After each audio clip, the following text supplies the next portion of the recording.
Good morning. मैं doctor सरिता Kumawat, home science की associate professor, आपको एनवायरनमेंट स्टडीज़ यानी पर्यावरण विज्ञान पढ़ा रही हूँ। पर्यावरण विज्ञान में जो इन दिनों टॉपिक चल रहा है वो है यूनिट सेकंड, इकोसिस्टम, पारिस्थितिक तंत्र के अंतर्गत। आज का जो टॉपिक है वो है पारिस्थितिक तंत्र के कार्य और पारिस्थितिक तंत्र के अंतर्गत ऊर्जा प्रवाह यानी functions and energy flow in ecosystem. दोनों ही चीज करीब करीब एक सी है। जब एनर्जी फ्लो होता है, ऊर्जा प्रवाह होता है, तो उसी को ही वही वो उसका कार्य की या कार्यात्मक पहलू या फंक्शन बन जाता है। तो इकोसिस्टम के अंदर जो मेन एक पार्ट है, जो उत्पादक जिसे कहते हैं, वो है हरे पौधे। तो हरे पौधे जो हैं वो प्राइमरी प्रोड्यूसर यानी प्राथमिक उत्पादक होते हैं। और प्राथमिक उत्पादक क्या करेंगे?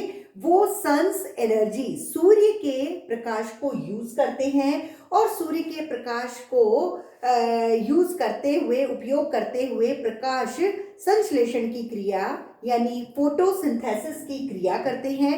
और फोटोसिंथेसिस की क्रिया से जो पौधे हैं, सूर्य का प्रकाश, नीचे से मतलब जमीन से मिट्टी, पानी, फिर उसके अलावा जो पौधे में पर्णहरित होता है क्लोरोफिल, वो सब इकट्ठा होके और एक क्रिया होती है फोटोसिंथेसिस, और फलस्वरूप कार्बनिक पदार्थ बनते हैं। ऑर्गेनिक जो पदार्थ हैं वो इसमें बनाए जाते हैं।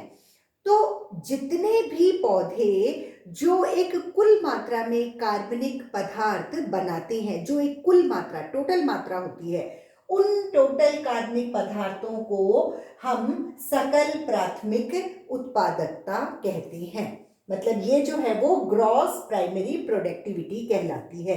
मतलब एक बार जो हरे पौधों ने जितना भी एक कार्बनिक पदार्थ बनाया है टोटल, उसे हम ग्रॉस प्राइमरी प्रोडक्टिविटी कहते हैं। तो जब सकल प्राथमिक उत्पादकता हो जाती है तो कार्बनिक पदार्थ पूरे बने हुए हैं, उन कार्बनिक पदार्थों का ऑक्सीडेशन होता है, ऑक्सीकरण की क्रिया होती है। ऑक्सीकरण की क्रिया के द्वारा वहां ऊर्जा पुनः बनती है। तो ये जो ऊर्जा होती है वो जीवधारी यूज करते हैं। जो भी उसको खाएगा वो अपने काम करने के लिए, चलने के लिए, सोचने के लिए उसको ऊर्जा चाहिए, तो वो इन कार्बनिक पदार्थों से ही लेता है। तो ये जो ऊर्जा है वो कुछ मेटाबॉलिक एक्टिविटीज करती है। जो ये कार्बनिक पदार्थ बना पौधे से, उसको, उसका ऑक्सीडेशन हुआ, ऑक्सीडेशन जो ऑक्सीकरण की क्रिया हुई जीवों में, और कुछ जो है मात्रा वो ऊर्जा बनी, और इस ऊर्जा के द्वारा जीवधारियों के अंदर कुछ उपापचयी क्रियाएं, मेटाबॉलिक एक्टिविटीज जो है वो होती हैं। जब मेटाबॉलिक एक्टिविटीज होती हैं तो उसके बाद जो ये कार्बनिक पदार्थ बचता है, क्योंकि थोड़ा बहुत तो इधर यूज हो गया, तो अब जो सकल प्राथमिक उत्पादकता के बाद में ये काम हो गया, ऊर्जा हो गई, उसके बाद में मेटाबॉलिक एक्टिविटीज हो गई, उसके बाद जो बचता है, जो शेष कार्बनिक पदार्थ है, वो संचित होता है कार्बोहाइड्रेट, फैट और प्रोटीन के रूप में, और हम उसे कहते हैं शुद्ध प्राथमिक उत्पादकता यानी नेट प्राइमरी प्रोडक्टिविटी। मतलब ये भी प्राइमरी प्रोडक्टिविटी है, लेकिन अब जो बची है वो है नेट प्राइमरी प्रोडक्टिविटी। तो इकोसिस्टम में हरे पौधे तो अपने आप बना लेते हैं, स्वपोषी होते हैं, ऑटोट्रॉफ्स होते हैं। लेकिन जो परपोषी, जो दूसरे जीव होते हैं वो परपोषी होते हैं, जो भी जो अपना खाना स्वयं नहीं बना सकते हैं, जिनमें क्लोरोफिल नहीं है, वो हेटेरोट्रॉफ्स है। तो वो जो परजीवी हैं वो अपने जीवन जीने के लिए उनको ऊर्जा भी चाहिए, भोजन भी चाहिए। तो वो भोजन और ऊर्जा ये जो परपोषी होते हैं वो इकोसिस्टम में उत्पादकों के द्वारा प्राप्त करते हैं। जब वो उत्पादकों से कार्बनिक पदार्थों से भोजन और ऊर्जा प्राप्त करते हैं तो कुछ भाग उसमें से श्वसन में खत्म हो जाता है, लेकिन कुछ पार्ट जो है वो संचित रहता है उन जीवों के अंदर।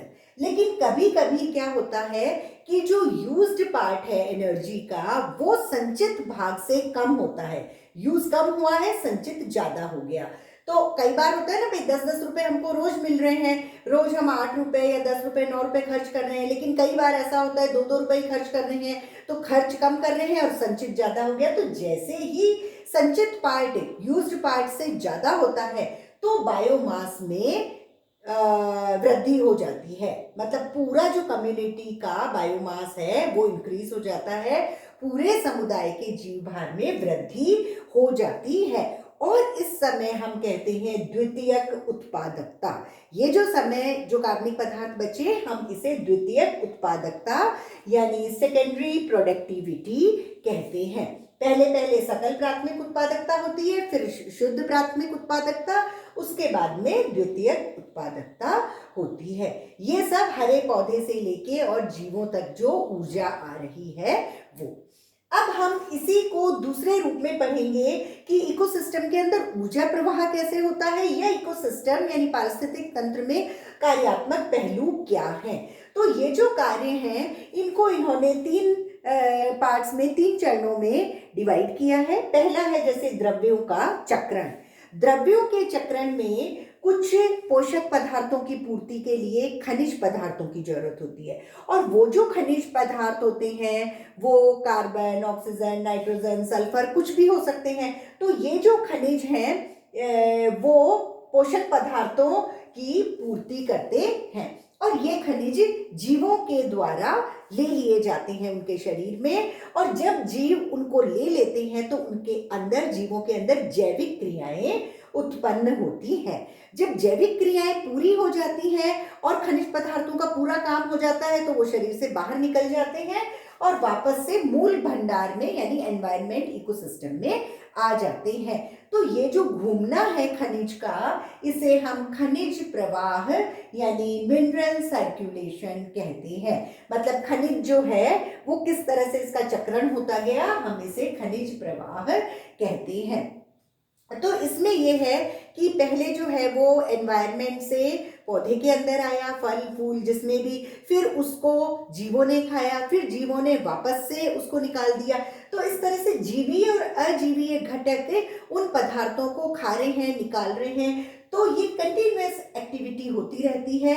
और अब इस चक्र को हम कहते हैं जैव भू रासायनिक चक्र यानी बायो जियोकेमिकल साइकिल। मतलब पहले तो सिर्फ मिनरल घूम रहा था, वहां तक तो मिनरल सर्कुलेशन हो गया, मूल भंडार तक आया, लेकिन वापस से मूल भंडार से वापस पौधे में, फिर जीव में, जीव अजीव, इस तरह से चलता रहेगा। तो हम इसे बायो जियोकेमिकल साइकिल कहते हैं। फिर जो दूसरा इसका स्टेप है इसके कार्यात्मक पहलू का पारिस्थितिक तंत्र में, वो है ऊर्जा प्रवाह। तो कोई भी व्यक्ति जो काम करता है, खड़ा है, बोल रहा है, सोच रहा है, उसको सबको एनर्जी की जरूरत होती है, ऊर्जा की जरूरत होती है। तो किसी भी कार्य करने की क्षमता के लिए हमें ऊर्जा की जरूरत होती है, और जीवों का अस्तित्व जो है वो ऊर्जा के ऊपर डिपेंडिंग होता है। अगर ऊर्जा नहीं है तो आदमी सोच नहीं पाएगा, समझ नहीं पाएगा, खड़ा नहीं हो पाएगा, कोई चीज उठा नहीं पाएगा, खाना खाया है उसको पचा नहीं पाएगा, मतलब कुछ भी नहीं कर पाएगा। अगर ऊर्जा नहीं है तो जीवों का अस्तित्व नहीं होता है। सूर्य के प्रकाश को हम ये कहते हैं कि ये मुख्य स्रोत होता है हमारी पृथ्वी पर ऊर्जा के लिए। सबसे बड़ा और सबसे जो इम्पोर्टेंट है, मुख्य स्रोत, वो है सूर्य प्रकाश, सन्स लाइट। लेकिन जो सूरज का प्रकाश है उसमें 50% जो ऊर्जा है सूर्य के प्रकाश की, वो ऊष्मा के रूप में धरती पर, धरातल एब्जॉर्ब कर लेती है। फिर 30% जो होता है वो बादल और धूलकण उसको वापस परावर्तित कर देते हैं, ये 80% हुआ। और ओनली 20% भाग जो है सनलाइट का, वो वायुमंडल के द्वारा अवशोषित होता है और वही कार्य करता है। तो ये जो 20% वायुमंडल से एब्जॉर्ब हुआ, ये प्रकाश ऊर्जा जो होती है वो पौधों के द्वारा रासायनिक ऊर्जा में परिवर्तित हो जाती है, यानी कार्बनिक पदार्थ बन जाते हैं। फिर ये जो रासायनिक पदार्थ है, रासायनिक ऊर्जा है, ये श्वसन के द्वारा हमारे शरीर में ऊष्मा ऊर्जा बनाती है, मतलब ऊष्मा ऊर्जा में परिवर्तित हो जाती है। इस तरह से फिर ऊर्जा जो है वो स्थानांतरित होती है, मतलब पहले पेड़ से मान लो फल में आई, फल एक जने ने खाया शाकाहारी ने, फिर शाकाहारी से एक मांसाहारी ने, फिर दूसरे, लेकिन जैसे जैसे बाद में दूसरे जीवों में जाती है एनर्जी, तो हर स्थानांतरण में थोड़ी बहुत ऊर्जा जो है उसका लॉस हो जाता है, और जो वो ऊर्जा लॉस हुई है वो वापस से एनवायरनमेंट में, वातावरण में मिल जाती है। फिर जो तीसरा कार्य है, तीसरा स्टेप है ऊर्जा प्रवाह या फिर इकोसिस्टम के फंक्शन कार्य का, वो है भोजन चक्र और पोषण स्तर। वही चीज मैं दोबारा समझाऊंगी कि भोजन चक्र और पोषण स्तर क्या है। भोजन चक्र क्या है? सबसे पहले हरे पौधे, हम उन्हें क्या कहते हैं? उत्पादक। क्यों? क्योंकि वो ही सिर्फ सूर्य की ऊर्जा को भोजन बनाने का काम करता है, तो इन्हें हम प्राथमिक पोषण स्तर कहते हैं। पौधे जो होते हैं वो उत्पादक होते हैं और सबसे पहले उन्होंने भोजन बनाया, इसलिए हम इसे प्रथम पोषण स्तर कहते हैं। फिर इस भोजन को जब शाकाहारी जीव ने खाया तो वो हुए प्राथमिक उपभोक्ता। यहां तक तो उत्पादक थे, अब कंज्यूमर यानी उपभोक्ता आ गए। तो प्राथमिक उपभोक्ता ने इस भोजन को खाया और इसे हम कहते हैं द्वितीय पोषण स्तर।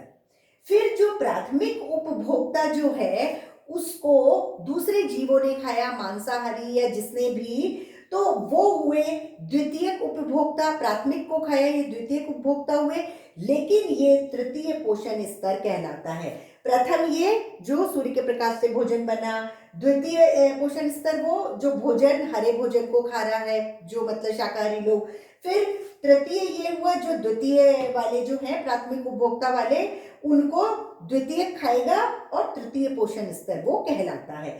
फिर जो तृतीय पोषण स्तर वाले लोग, जो द्वितीय उपभोक्ता है, उनको जो खाते हैं वो तृतीय उपभोक्ता कहलाते हैं, टर्शरी कंज्यूमर्स कहलाते हैं।